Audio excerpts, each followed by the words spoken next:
Dylan, thank you so much for spending a few minutes with me ahead of your premiere at Dances with Films for Militia. What a film. You know what? I'm gonna let you take it away. Tell me a little bit about it. Yeah. Okay. The log line is, Daniel Pierce is turning 17, and all he wants to do is join the local militia with his father. But he can't join until he's 18. But when his father runs afoul of the local sheriff, he has to go into hiding. And so Daniel and his friends create their own junior militia in a troubled effort to try and save his father. And yeah, I mean, the way that I would kind of describe the film in general, or the way I've been kind of, I guess the elevator pitch, if you will, right, is that the militia is a tragedy, about a boy who falls prey to extremist ideology. He's born and raised into a culture of like fear and paranoia, and he's really kind of led astray by the ones that he loves the most. But to Daniel, he's just fighting for his rights, but in reality, he's really more on the verge of becoming like a homegrown terrorist. Yeah, what was interesting about the film that really reminded me kind of my upbringing, is really the idea of, you hear that realtor talk always like location, location, location, where you're really molded by what's around you. Like for example, I grew up in Berkeley. You couldn't be more diverse and more accepting and just that type of ideology, and versus moving to a small town in the Central Valley in Madera where they're more ag based and a lot more conservative views.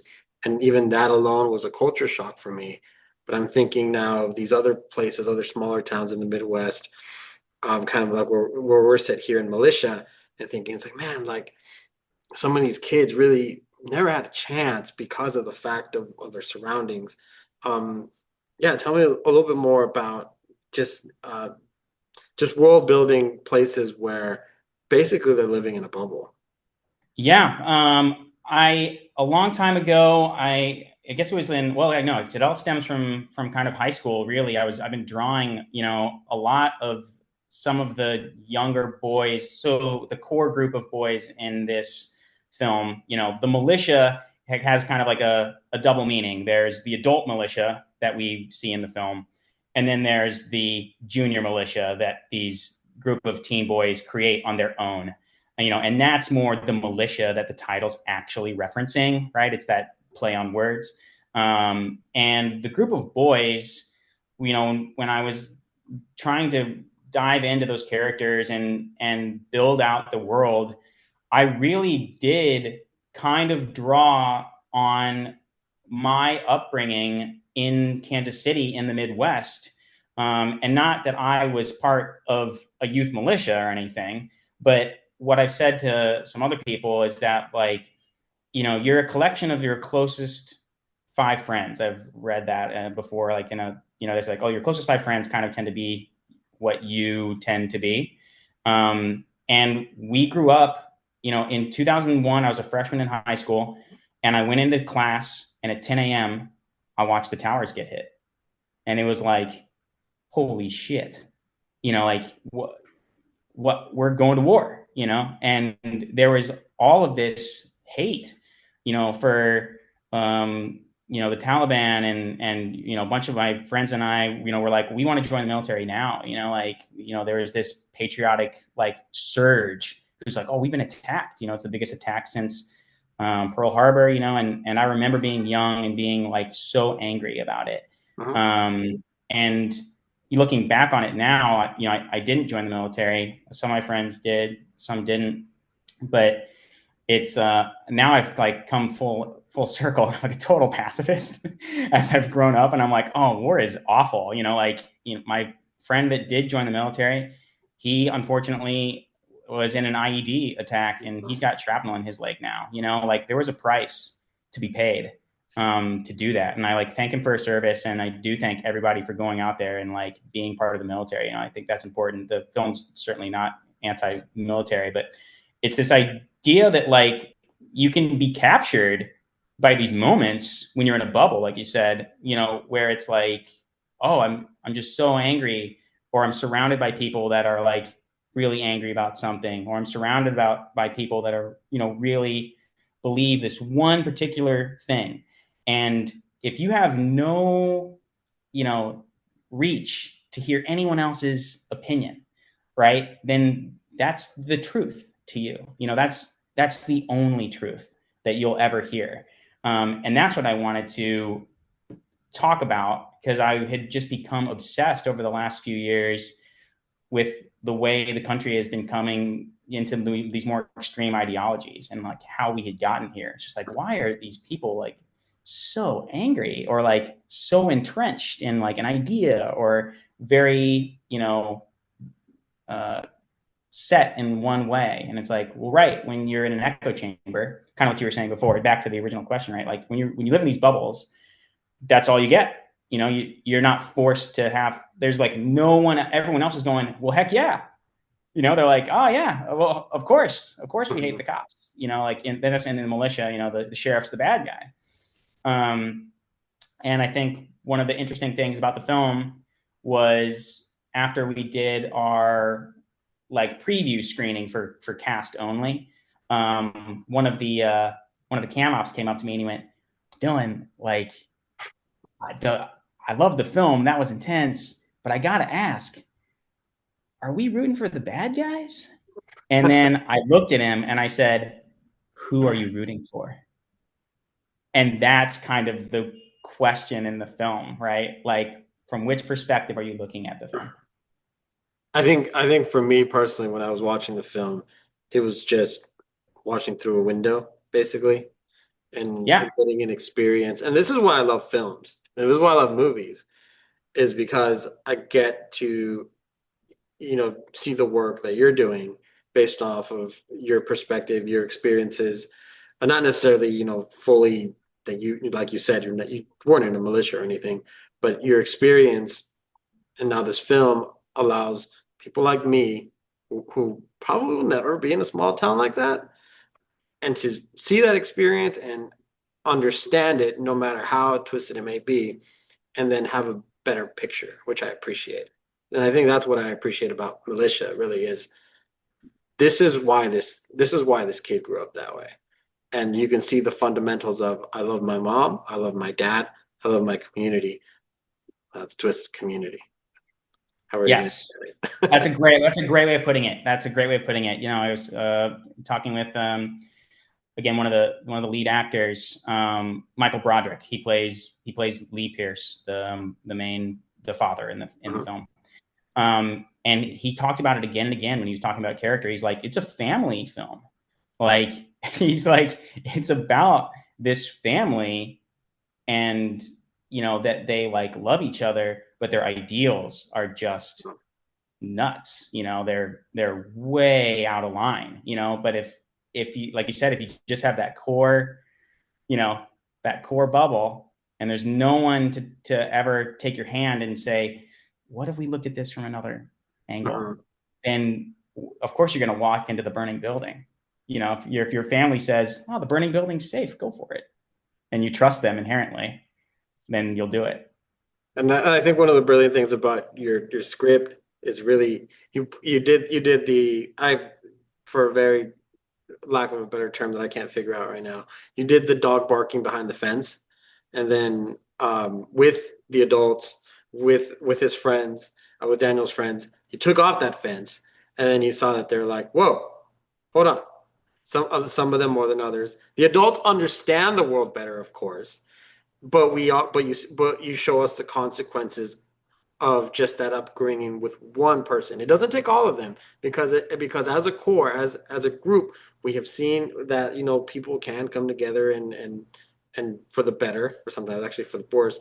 But you can always have that one person, that Daniel. And then I wish I could talk about the ending. I don't, but we can't, because I know. we'll enjoy it. Um, but I will say that the way you left it off is brilliant, because it just showcases something that, man, I'm gonna leave it there. It was unsettling. Let me just put it that way, because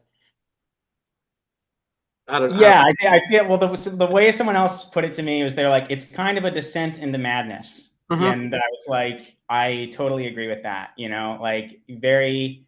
I mean, I wouldn't say totally Heart of Darkness style, but it's this thing where there are these, like you said, the fence. There are these lines, right? And we set up these lines in the film, and it's like, are they going to cross? Are they going to cross this line? And then they do or they don't, and then there's another line, and it's like, are they going to cross that line? And then you present another, line, and it's like, and it just ramps up, right? It's like, what are you willing to do for your beliefs, right? What are you willing to do when you believe blindly in what you're doing? Now, I mean, we've talked a lot about the ideology of the film. None of this work if you don't have a good lead. And holy cow, uh, that Sam Williamson, just phenomenal. It doesn't work without him.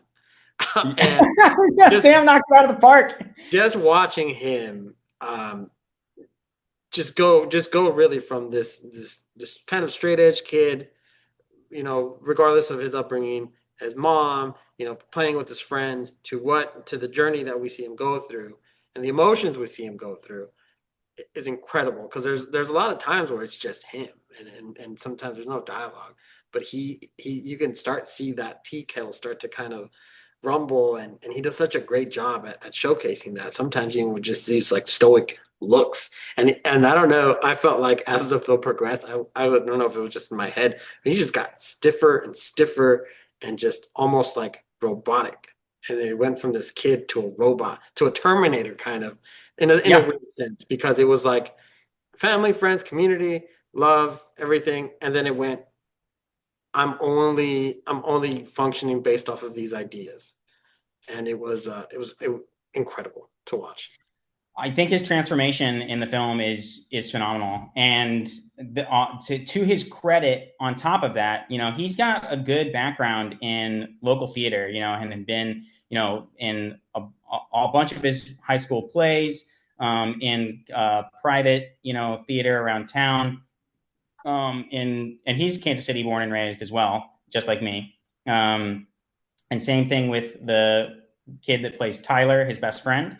They all grew up in the same acting troupe. Oh. But when so we cast, and then two others are from Boston and New York, the core group of boys. And when we had Sam come in and audition, yeah, I mean, like right away, he really felt like he had this softness to him, but with you, like you said, this hardness underneath that he could tap into. And this is his premiere. I mean, this is his, showcase film. He'd never done a feature film before, so this is his first time on screen. And man, I mean, watching him, there are certain scenes in the film that I can see that are from like day one that we were filming, and then other scenes that are like day 30. And the transformation, I mean, like the school, that he had on set, and being able to work with Michael and Laurel. Michael again plays his dad. Laurel plays his mom, who have a full repertoire of acting links underneath their belt. Um, he talked about like getting to talk with them every day and be like, well, what can I bring to this, or like what would you suggest for your for getting into the character like this.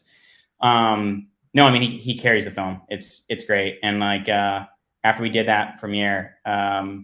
Yeah, I mean, like one of the audience members came up to me just in tears and was like, the transformation of that boy has moved me in a way that I just did not expect, and I was blown away. I was just like, thank you so much. Like, yeah, I mean, he did an amazing job. Yeah, very, very well done. Final question, and because I know you're really excited about your premiere, especially where you're premiering. I mean, I know, isn't you're that like, crazy? what is happening? You are premiering at the TCL Theater on the 25th. All right, just tell me about that excitement because that alone, it's got to be crazy. No, I said this the other day. In 2017, I went and saw. I was living in Los Angeles at the time, and I went to the Chinese theater to go, TCL Chinese Theater to go see a film.